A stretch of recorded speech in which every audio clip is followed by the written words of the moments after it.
not your birthday, so I did not get a card. But it doesn't matter, 'cause I did not get that far. Inside your house, should have asked you to come out. Instead, I stared at my phone waiting around. Welcome to a very special episode of Emo Trash. Wait, what podcast is this? Emo Trash. Oh, okay, right. Yeah, hi guys, welcome to Emo Trash. I thought I said it wrong for a second. No, you're good. We have some very special guests with us today. Let's start with Ilana. You should introduce yourself first. Hi, I'm Ilana. I'm in Foxy Dads. And then, Tyler. Oh, hi, I'm Tyler. I'm in a band called Safe Face. And I do other things too. I mean, don't we all? As does Ilana. Ilana does a lot of awesome stuff too, but I guess if we're going to plug the bands, then my band is Safe Face. I mean, my Twitter is Foxy Dads. Pretend the band doesn't even exist. I'm just a Twitter account. Honestly, that's basically what our podcast has devolved into, is that we're basically just a Twitter account. I feel like that's why our Twitter accounts get along so well, because most of what we talk about isn't really rooted in anything we're doing. Yeah. Like, this sounds fun to tweet about. What you gonna do? That's what Twitter is in this day and age. This whole episode started because we were talking on Twitter. It's true, It yeah. was just because of a Twitter thread. That's a great segue, wow. I was just like hanging out one day, not entirely sober, and I'm just looking through Twitter, and I just see what somebody said something like "Hybrid Theory is a great album," and what the other one of you guys was like, "It's the best," and I'm like, I honestly forgot. I My life has been moving so fast that I completely forget what has been happening to me on a day-to-day basis.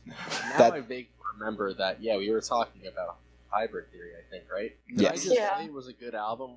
Was that pretty much the extent of it? I don't. You guys both said some like, I think Ilana started it, and I was like, yeah, you're right. and I was like, yeah, you're right. And then I said something about wanting to front, like, a cover set for Halloween. We gotta do a cover set. Okay. Yeah, we have to do a cover set. I would kill to see Safe Face and Foxy Dads do a Hybrid Theory cover set. I would commit, assault to see Safe Face and Foxy Dads. I just saw my way to the I know venue. every single word to all of the songs. Oh, this is going to be a fun discussion. I covered One Step Closer, a very old iteration of Safe Face did One Step No way! What? College Mouse, like 4 years ago. That's so funny. Is that... Maybe 5. No, I think it was 4 years ago. Yeah, we played just One Step Closer, and then that we used to cover some parts of Bulls on Parade also. This is a very different kind of Safe. Sounds a very different band. Yeah, right. Honestly, so is this Safe Face's, embarrassing, that's all you're cringy, gonna edgy get, phase? is that little glimpse. That's it. That's so we did funny. do One Step Closer one time. That's when Safe Face was still seen. Mm. Then they matured. Yep. So yeah, I think this discussion's going to get pretty broad, and we're just going to talk about kind of like being edgy and listening to cool music. But we're going to start pretty basic. So I'm assuming we all listened to the album, Nah, never heard it. Don't even know what it is. We all at least thought about the album coming up to this moment. So my first question is, it's 2019. Do you guys think about this album a lot? When's the last time you listened to it? Today. Yeah, it's You know what? I literally listened to it driving home from work today. Yeah, me too. Okay, but when have you listened to it outside of, I'm doing a podcast? Yeah. The day I tweeted about it, which was like a couple weeks ago. I want to say, it's tough, because I go through, big spells when I don't really listen to a lot of music. It has a lot to do with when I'm writing, that kind of affects, how much I take in, or... So when you're writing more, there's creative more? input, output, you know what I mean?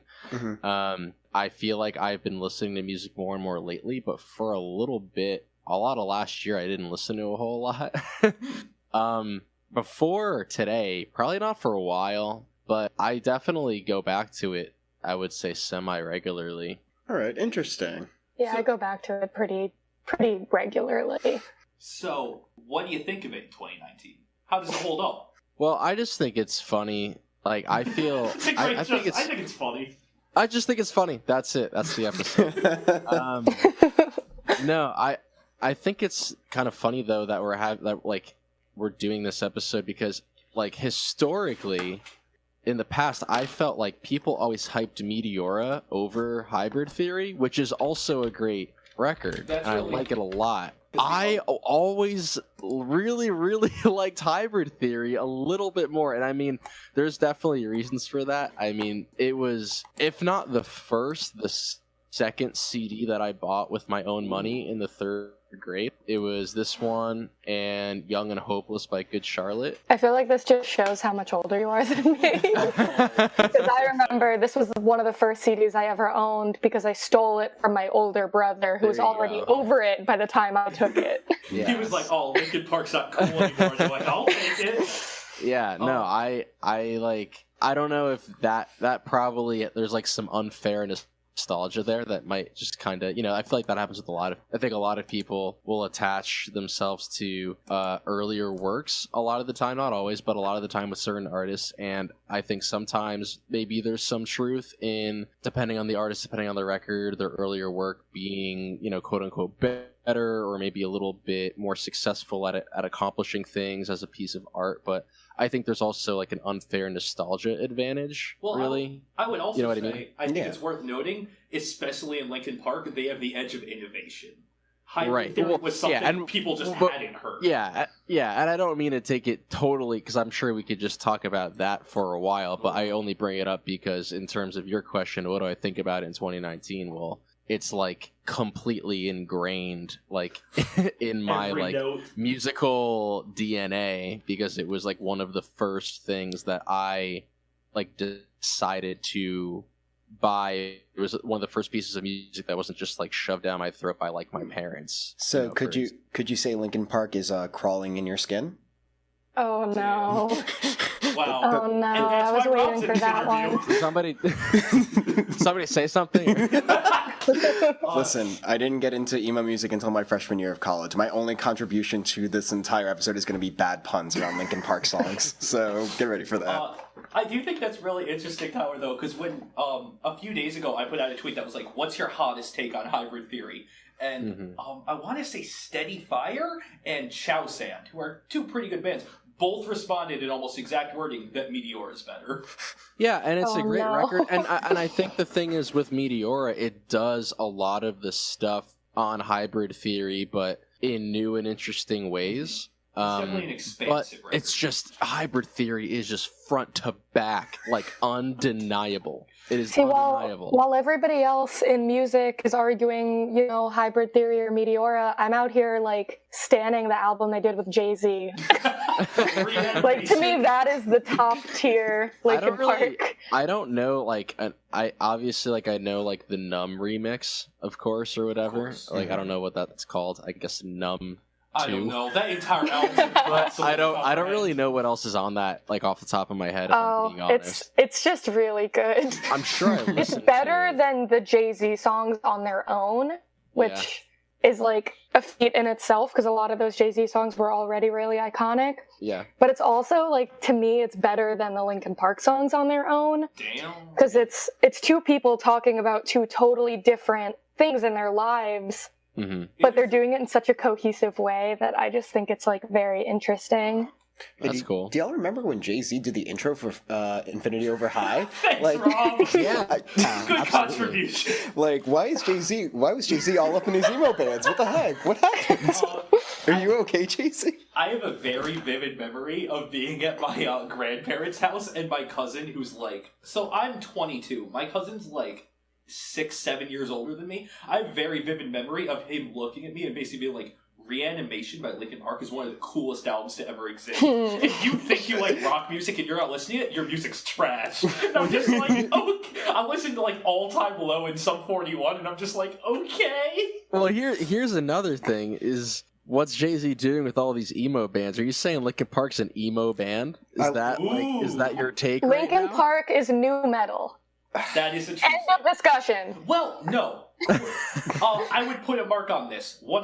Minutes to Midnight, half that album is pretty dad rocky / like alt rock. Oh, come on, that album doesn't even count. What? Listen. That's not a fair opinion. My only exposure to Linkin Park, other than on the radio, is listening to Hybrid Theory for this podcast, and my only opinion is Gavin Dance does it better. That's all I have to say. Oh no. Oh my god. Okay. With that, Linkin Park and Just Friends and Cheem are the 3 best new metal bands of all time. I think Can we quote that for the episode? I think you like the 3 best fourth wave ska bands. Linkin Park, fourth wave ska. New metal. I'm here for the new metal revival. That's what 2018 and 2019 is about. I mean, I feel like a lot of hardcore bands, honestly, are kind of doing new metal again. If we're being honest, it's kind of coming back in style. I don't know. I don't think it's a bad thing. Like, I think I don't say new metal like as a diss, but like, there are a lot of new metal-y things about bands like, I don't know, like Knock Loose and Vain, honestly. Yeah, true. Yeah. It's just like a different kind. It's not a bad thing. I'm a slut for new metal, for real. I love it. Well, I think the other thing, like, the thing that I love about Linkin Park in this record is that, like, in my opinion, they're like, I mean, I don't really, if you want to get into it, I don't really think like it's really worth talking that much about like this band is this genre, like, you know what I mean? Those are such like broad. Well, one of the most successful things about them is that they do incorporate a lot of things from other genres. Exactly, that's the thing. There's things that my dad likes about them, and then there's things that my older brother, who was always into rap, liked about them. Yeah. And then there was things that, like, me as like a kid that listened to Hilary Duff growing up ended up liking about them. I hate to we all found something that we liked in that band. I hate to be that guy, but that's what Hybrid Theory kind of was. It was the epitome of all the cool things in white music at the time. It was a bunch of white guys rapping, a bunch of new metal stuff, there was some cool pop stuff, and even some DJing. Yeah, I think it was like, I don't know, like a really like new metal-y hard rock band and like an MC and like a Chris Cornell type vocalist that were basically playing pop song. Exactly. Honestly. Yeah. It was such a like they all got together and wrote pop music and like that, because I think the thing that makes them so successful is they bring all those styles, but they bring the best parts of them, and I think that a lot of bands that try and do that get a bad stigma because they end up bringing the worst parts of all those things together. But they like were able to just do it so well and so right, and there was always some pop aspect in every single song that brought you back to it and made it accessible and didn't like ruin like the palette of the entire album, you know? And they made it feel really organic and raw. Yeah. And I think a lot of that is, you know, like the lyricism and all the emotion. I feel like they didn't make it feel like they were trying to make good music. They were, you know, experiencing and talking and performing and happened to make really incredible music that was also really smart. Yeah. Yeah, I think that's a good kind of like breakdown of what this album is. And with that, I kind of want to get into, so like, at what point in your lives did this album come into it? Like, where were you when this album became part? I'm pretty sure it was the 3rd grade. It came out in 2000, right? I'm pretty sure it came out, it came out in 2000. Yeah, I remember. Because my neighbor, who was a year older than me, he played me the first song, Paper Cut, and then I was like, oh, I want to buy this CD. So I was super, obviously young and impressionable, and I really liked music. I don't know. How old was I in the year 2000? Oh my god. I'm like, it's the end of a work day. Like, I'm really tired. I can't do math. I think I might have started playing guitar at this point. I don't remember. I started playing guitar when I was 9, and I have no idea. This might be around that time. Your life's just a haze at that point in time, apparently. I don't fucking know.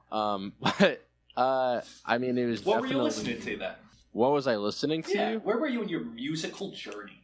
I mean, that was really like the beginning of it, because I was really, you know, I grew up on a lot of classic rock, a lot of oldies, and a lot of 80s punk. My dad likes a lot of 80s punk. Like what bands? Honestly, my dad was into a lot of local bands, so he would play me mixes of local bands that were like on like his college radio station, and like he would see it like local shows. But, like he loves B-52s.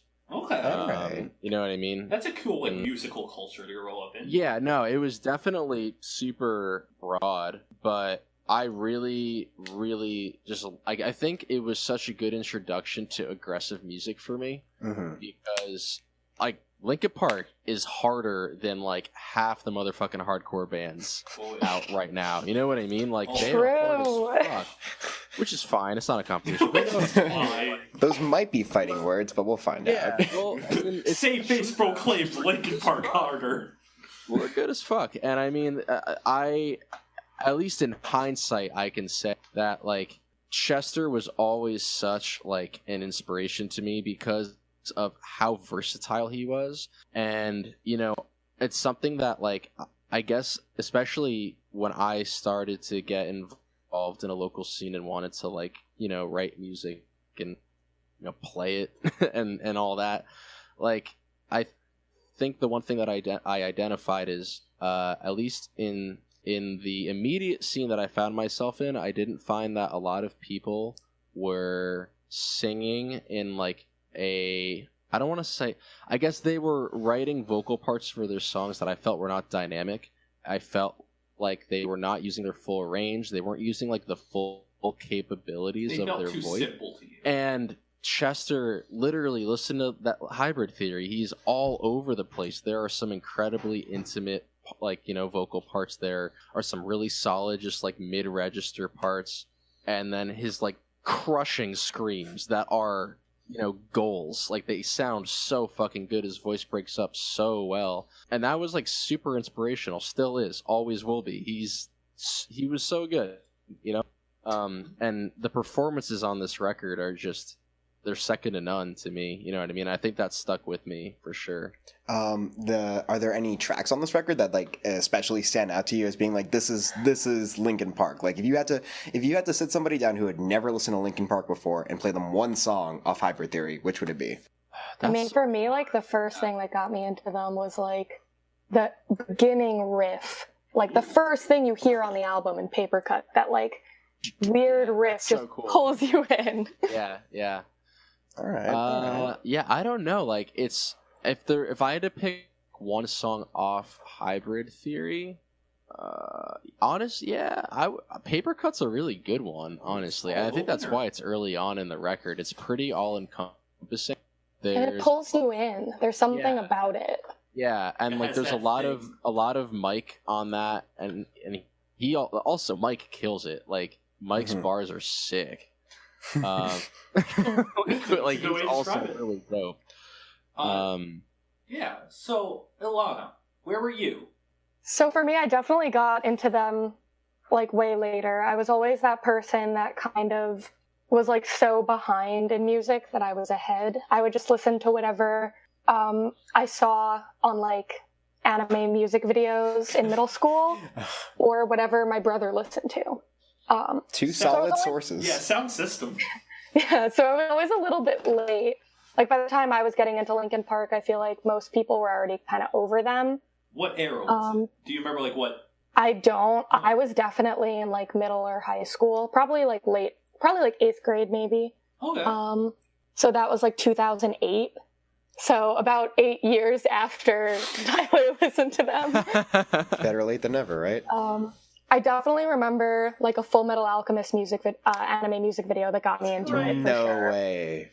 Definitely, guaranteed. I feel like that definitely happened. God, I never even considered how well Linkin Park would fit over Full Metal Alchemist, but now... absolutely, flawlessly. That's incredible. Now the answer's answered flawlessly. God, hey, can you send me a link to that AMV, please? I'll have to look for it. I don't think I've seen it since 2008. But I don't know. I mean, I knew some of their songs, and I was really into some of their songs in middle school. But I don't think I gave the album a full listen until maybe early high school. My brother got sent away to rehab, and when he was gone, I got to keep pretty much all of his CDs. So it's funny that like the album that he left for me while he was away is something that also happened to like talk a lot about things that I feel like are very heavily related to kind of like drug abuse and like just like emotional breakdowns and things like that. Very much a moment of like life imitates art, imitates life. Yeah, like I could absolutely say I found the album as a whole at like the perfect time in such like a very weird happenstantial way. What a unique, like that's such a like common experience in the scene, but I'm sure that's a very unique experience with Hybrid Theory. So I feel like that's very interesting. Yeah, like of all albums to have like taken from my brother at that period of time, like this is probably the most important one I could have heard. That's some interesting and high acclaim. Quite the origin story. True. I take it. It's true. For me, Linkin Park I can place in a very clear point in time. Because when I got my first iPod, in 2007, I had just seen a movie that had blown my mind. And that movie was Transformers by Michael Bay. Oh, no. And it ended with the song What I've Done by Linkin Park. Like, when the credits hit, that's the song. That was your introduction. Fell in love. I put on my iPod. What an introduction. For 2 weeks, it was the only song on my iPod. I would just listen to it on repeat hundreds of times. That's really funny. That's hilarious. And then from there, I actually started listening to music. So that was kind of like my second like musical revolution, where I was like, oh, there's like aggressive stuff I like. So I started listening to a lot more Linkin Park, and I got into Hybrid Theory, and it was 2007, so Minutes to Midnight had just come out, and I listened to that. And I remember it was very much a time of, oh, damn. I'm like so cool suddenly. I listen to this awesome music, and I very much in the same spirit of you. Everybody was really past Linkin Park, but I wasn't aware of that. So I have a very vivid memory of there's a song called "Bleed It Out" on Minutes to Midnight, which is just a really aggressive, like anti-political song. And I gave this like social studies speech on it, where I was like, "Here's how it like represents political discourse." And I remember it ending and going, yeah, that was cool as hell. And everybody's going, what just happened? And then I walked out with paper cut on, and I was like, today's a good day. Wow. And that was Hybrid Theory's like Wait, introduction what grade to were my you life. when this happened? 9th or 10th. Wow. I mean, cool kid. Wow. yeah, I was just the coolest kid. What can I say? I did just do some quick math, and I remembered how to do math first of all, and then I applied that sudden knowledge, and I definitely bought the CD when I was in the 3rd grade in 2003. Wow. Because Young and Hopeless came out in 2003, and I remember that had just come out, and Linkin Park had that record had been out for a couple. Because also Meteora, I think, was also out or going to be out around the same time that I got Hybrid Theory, so I didn't get it right when it came out. I got it a little bit later, but it was 3rd grade, 2003. I remember that now. Anyway, continue. Hey, that's an interesting age to start listening to Linkin Park. I don't think I even remember 2003. Well, to be fair, I guess the only... Yeah, well, you know what? You asked me what I was listening to. The only other thing, really, was when I was... I guess when I was 6, maybe? 5 or 6, my dad gave me Dookie on cassette. That's sick. And it was my only cassette. Cool. Okay, I'm just throwing this out there. That's definitely the reason why I'm here talking to you right now. A musical journey that starts with Dookie, Young and Hopeless, and Hybrid Theory is a musical journey. Yeah, Here for and then a lot Yeah, so you started off on the right foot. I started off listening to nothing but like movie soundtracks, and this is not a diss, but nothing but like Simple Plan, who I still to this day love. Oh my god, I am so with you, and I'm glad I found someone else. Simple Plan rocks. My first ever CD I ever bought was Still Not Getting Any by Simple Plan from a CD store, from a Goodwill. My first ever concert was Hilary Duff, which I still don't regret at all. I still love Hilary Duff. But it was definitely not Dookie. Green Day was also coincidentally my first concert. It was Jimmy Eat World opening up. Oh my god. That's a stacked lineup. That's pretty nice. Also, a fun fact, my cousin, who's like one of the main reasons that I started playing guitar, like my older cousin, he was playing bands in high school or whatever. He was like one of the kids that Billy Joe Armstrong called up on stage like during their concert, and he like went up and played Basket Case with them. Wow. And he still has the guitar. Like he got to keep the guitar. Wow. That's which is, actually like, awesome. The sickest shit ever. Yeah. I'm pretty sure my Anyway. first concert was Streetlight Manifesto. That's not That's- bad. I mean, that's also pretty cool. It was a lot of fun. I saw a guy get punched in the face right before they played their encore. I got punched in the face when I was 17 at an MXPX show. Oh My mom was watching, Oh, no. so she watched me just get decked in the face in the pit. Oh my god. That's rough. And somehow she still lets me do music and go to shows, so God bless my mom. I'm not sure I've ever been punched in the face at a show. I mean, I've had to have at this point, but within the first minute of the first Safe Face show ever, someone broke their nose and had to go to the hospital. What? I mean, I Like feel like literally, like the first chorus of our first song, like we finished playing the first chorus, we're going into the bridge, and someone just is on the floor, and then they had to go to the hospital. that is I found out quite after the show. beginning. That is rough. I've been punched in the face once. It was when Hail the Sun and Capsize came to Connecticut, and it wasn't even during their set, it was during one of the openers called Limbs. There was like 6 bands on that set, and like this hardcore band called Limbs from Florida was playing. 2 seconds into their first song, some dude just decks me in the nose. Oh my god. And I sit in my car for the rest of the show. Oh, I was once at a Flogging Molly Frank Turner concert. Yo! And this one guy, I had to like be part of 2 guys getting pulled apart because one guy was screaming that he had gang friends outside who were going to kick this guy's ass if he kept fucking up the show. And to be fair, the guy was like super drunk and being a dick, but like I was terrified. I was like, guys. Oh, don't mind me and my gang friends. He's like, I have What gang an interesting friends way to outside. phrase that. He literally said gang friends. I'll never forget it because I was like, that doesn't sound very scary. Jeez. Someone has to take that as a band name now. Come on, chop chop on it. Friends. Gang friends. Oh, that's great. Next show is going to be Just Friends, Gang Friends. I can't. I was going to say, it sounds like a band that would tour with Jail Socks. Jail Socks and Gang Friends. Jail Socks and Gang Friends, the Prison Break tour. I love it. Hey guys, want to start a band? I got a great name. Okay, so Hybrid Theory comes out. None of us are ready for it. We're all listening to completely other music. How did that change our listening habits?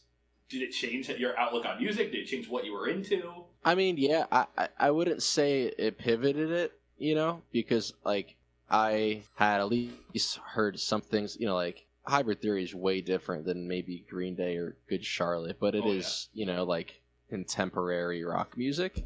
Yeah, right. So, It's still in that so, orbit. you know what I mean? Like it's generally kind of in the same world, but I think it We're definitely. getting into why genres are useless.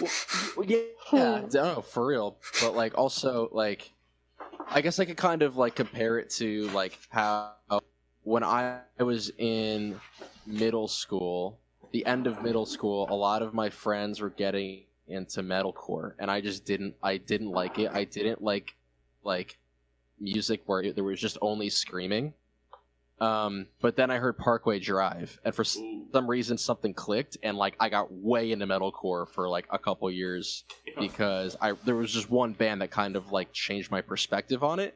So I think Linkin Park was that kind of band, but at a very young age, where if I heard other aggressive music at the time, I probably would not have been receptive. But I think they really changed my perspective to where if I heard other bands like in that vein, I was more receptive to giving it a chance and potentially like finding things in it that I enjoyed.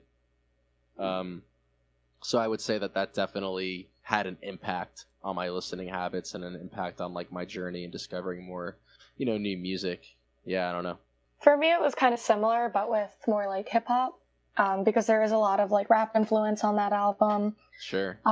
It's definitely something that got me. One, it got me more into like aggressive music because I liked punk, but more like kind of pop punky stuff. And it did kind of push me to like some heavier things. But it also kind of got me. It was like a gateway for me into Eminem and Jay-Z and like Kanye, and those were things I never thought I would have liked at all. Like I never thought I would like rap music, and then like Linkin Park kind of like made me rethink like, why don't I like this? So I just didn't like it because my dad told me that he didn't like it. Like that's stupid. Like my dad, oh, I hate that rap music you kids listen to, but he liked Linkin Park. Ooh, And I feel like it's something like that to me, where it's just like, it got me into a lot of things, and it got me really thinking about the music I like and the music I don't like and why. And it definitely got me to stop caring about what other people thought. Because like I said, by the time I was getting into it, it wasn't very cool anymore. But I liked it anyway, and that wasn't going to stop me from listening to it. I didn't really care that it wasn't cool anymore, that none of my friends really liked it. I was still going to listen to it all the time. Amen. It's an important journey to have. I'm glad you got it so young, though.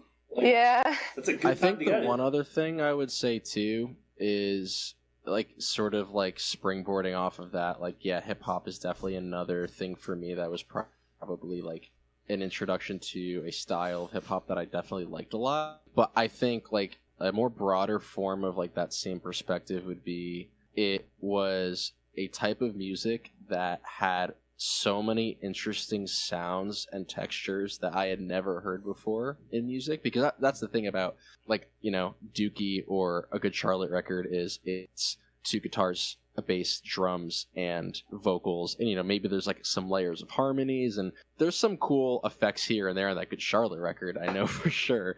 But like Dookie is like as straight to the point as it fucking gets, and that's sick. Like I love that. But Hybrid Theory, there were so many different just sounds, and I was like really fascinated with that, because the only other band that I really had listened to a lot at that young of an age that had like unusual sounds compared to other music I was listening to was like a band like Queen, depending on like the era of Queen you're talking about. Yeah, no, that's totally fair. Queen was definitely like one of those bands that was very reinventive. There's a lot of interesting sounds on different Queen records. But obviously, you look at something like Hybrid Theory, and there's like a ton of just crazy shit, and that is so cool. And that is something that I definitely have always taken with me, is especially when you're making a record and you can, you know, virtually do whatever you want, like, you know, let alone like recreating it live. But when you're making a record, like, you have so many options with just like sounds and like the emotional like reaction that comes with a sound that you choose to include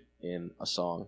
And in Hybrid Theory, there's just so many different just beautiful textures in those songs that make you feel things in ways that are very specific to, you know, the different sounds that they chose, and I think that's really sick. I agree, and it's an album that keeps surprising you. I would like to point out Cure for the Itch, which Rob was listening to sound for the first time a bit ago and texted me, what the fuck is this song? What is happening? Yeah. I think is a fair response. I was super confused when Cure for the Itch came up. I was like, is this the same album? Is this still Linkin Park? Mr. Han. Well, I'm assuming, did you guys know like the deluxe version, like with the bonus tracks? I've heard them, and I listened to them like once to get ready for this. Okay, because one of my favorite like things on it is like some of like the live bonus tracks and like it's cool hearing High Voltage live on this album that really like doesn't have anything to do with the sound that High Voltage is. Mm-hmm. It's just like a surprise. It's like you get through this album and then you like keep getting surprises. It's nice. Yeah. It's really nice. Now is a question I've been wanting to ask you guys. How has Linkin Park influenced your music? Specifically Hybrid Theory. And Foxy Dads, I'm hoping for a very good answer. Oh no. You can go first. Okay.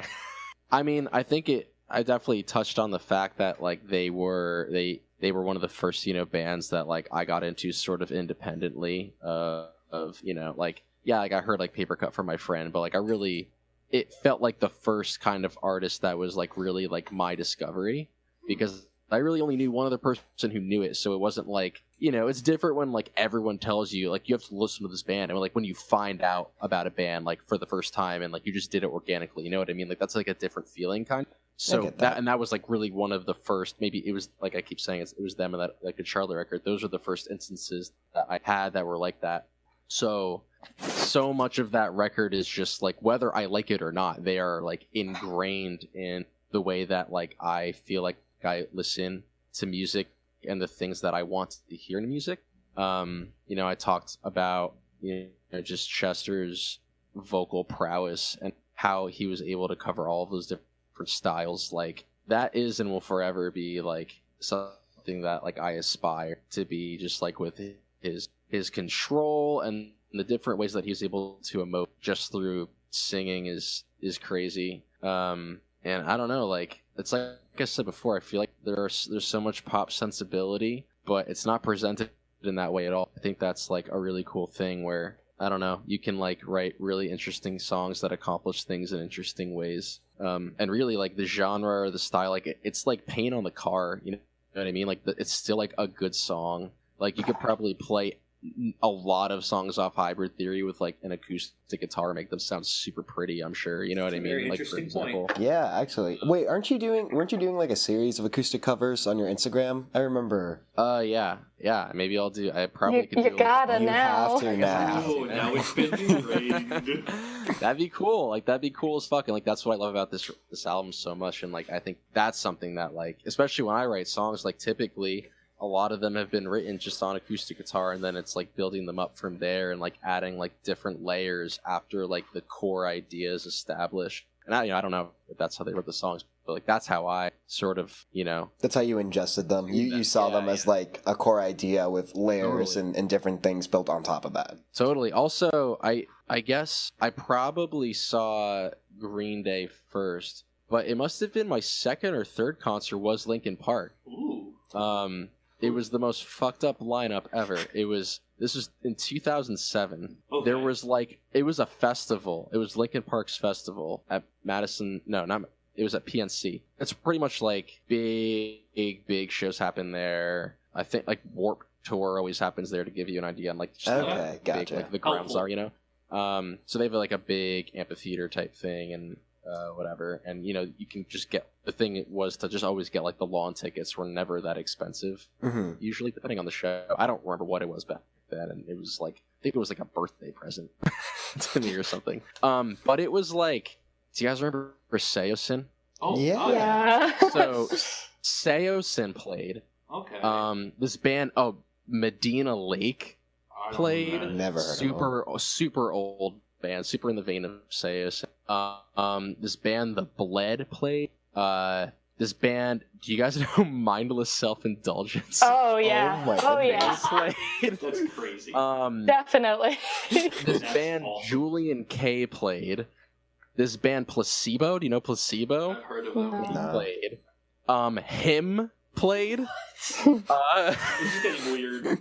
Then Taking Back Sunday played. What? And it was This Fred era. this sounds insane. I would go to that Then today. My Chemical Romance What? played. Can I have your life? And we this bring was this festival Black. back? This was Black Parade era too. Can so I Wow. please have your life? That's It was insane. literally, it was Louder Now and Black Parade Oh, like era. This is too good. DBS and MCR, and then Linkin Park played, and they had just put out Minutes to Midnight, so Yeah. they played Hybrid Theory stuff, Meteora stuff, Minute stuff. Was this like a multi-day festival, or did you just get? No, it was one day. It was Crazy. sick. This Jesus. sounds awesome. Yeah, so that definitely, you want to talk about like impacting Yeah. like my musical like journey and like impacting like my music today. Like that show, like even for, aside from like a writing perspective, like I saw so many different bands perform that day, and Linkin Park was unbelievable. So I mean, yeah, they I want to big impact. I want to go back to something you said, because you said that Linkin Park primed you for like exploring more music, and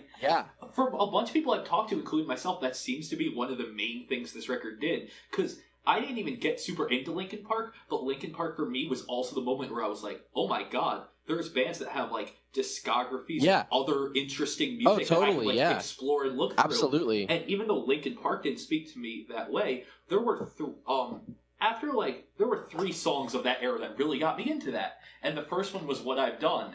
And then what happened after that is I played MLB like 2K9 and Underclass Hero by Sum 41 and Nice. Fighting by Yellow Card was on it. And Nice.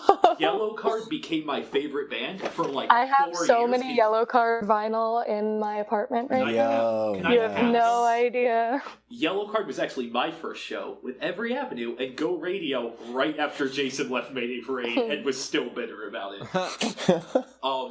But like, I kind of got exactly what you're saying there. It primed you to be like, oh wow. And when I found Sum 41 Yellow Card, the first thing I did was like dig into their discographies because I finally understood that about bands.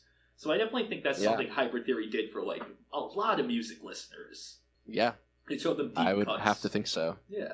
So Ilana, how has Hybrid Theory inspired Foxy Dads? I mean, it's not just Hybrid Theory. It's also just the fact that, like I said, I was always kind of behind. I wasn't always really listening to what everybody else was listening to at the time.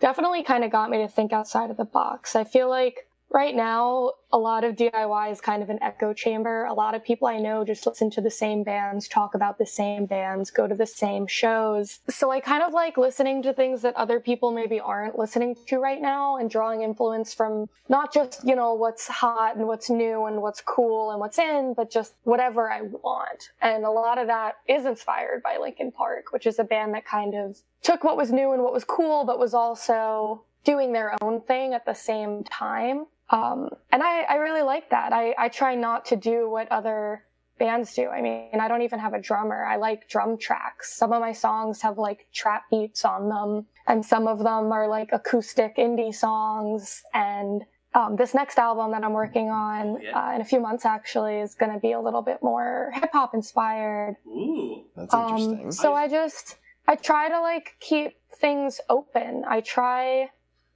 to just not listen to like the same 5 like twinkly bands. And it's not that I don't listen to them, I do. But I don't only listen to things that sound like what I want to make. Linkin Park doesn't sound anything like the music I plan on making. But I'm still going to listen to it. It's worth listening to. I feel like it's really easy to get kind of trapped in this bubble of what's already been done and what I want to do, and how those two things just kind of become repetitive and making the same thing over and over. And I don't really want to do that. I want to make something that's a little different, that doesn't sound like what I listen to, doesn't sound like what everyone I know listens to. I love it. Yeah, that's definitely a healthy way to approach music, and it's good because like it also makes you like more critical of your own music, because you're not just looking at it from the point of view of bands that you listen to that sound like what you want to listen to. You're looking at it from like all music and like all different genres, and like, okay, my music sounds like this, but how does it like compare to something that's a totally different genre, or like how does the production change, or like just variety is important in any art form, especially music, because it's really easy to just get lost in your own sound, quote unquote. Yeah.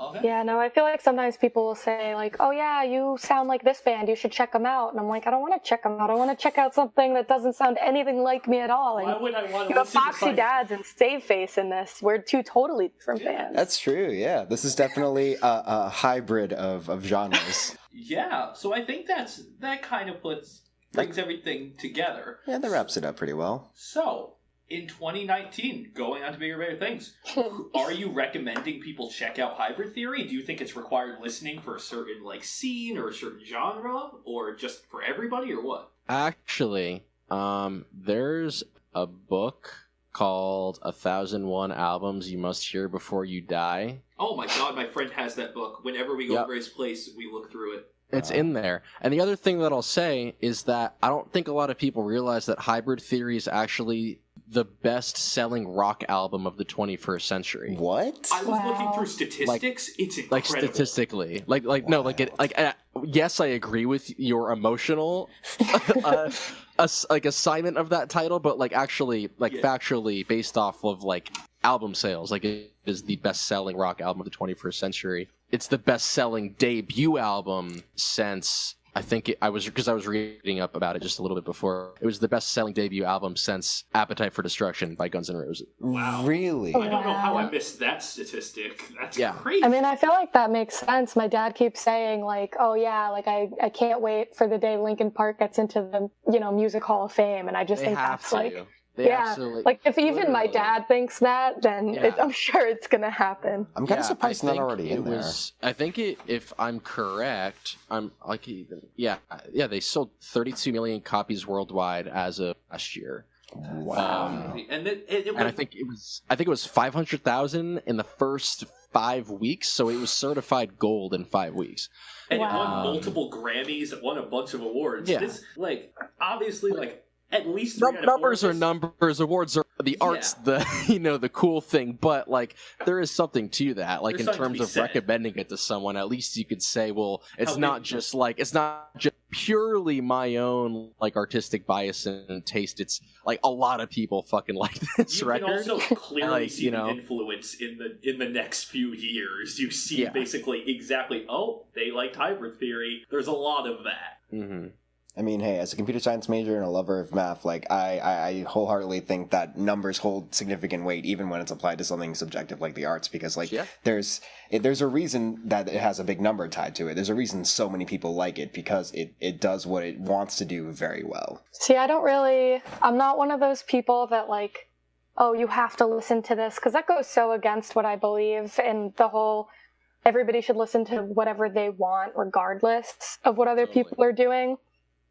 But I think if you're going through some shit and you feel like you're the only person going through some shit and you don't want to feel that way, then it's a very important album to listen to. You want to know who else has felt that way before? That Insecure? Linkin Park has. No. Linkin Park no. has. Hey, buddy, I heard you're having a rough day. Here's Hybrid Theory. Yeah. All right, well... I think that's it. You guys have anything else you want to say? Any super hot takes or anything about Hybrid Theory? No, just thank you for having me. Yeah. It's a real pleasure to be here. Yeah, thanks for coming on. This was a lot of fun. And I guess until next time, be sure to check out Fox. Do you guys want to plug your projects? You're coming out with an album that I'm super excited for. Go. Oh, I guess, we're Foxy Dads. We're putting out an album on Mother's Day. I have to look at a calendar to double check the date. I'm pretty sure it's May 12th. And yeah, I guess stay tuned for that. Oh yeah, nice. I have nothing to plug, really. Honestly, if you haven't heard, Safe Face is really cool, and if you didn't know that, now you know. Merci should have been your 2018 album of the year. Just FYI. Safe Face slaps. That's confirmed. There you go. Thank you. All right. Well, thanks so much for listening to our ramblings of early 2000s emo. Until next time, or new metal. I apologize. Dang, those genres are important, Rob. Until next time, we'll see you in the garbage. Trash, garbage. What? Whatever. Listen. All right. Goodbye. Bye. Bye.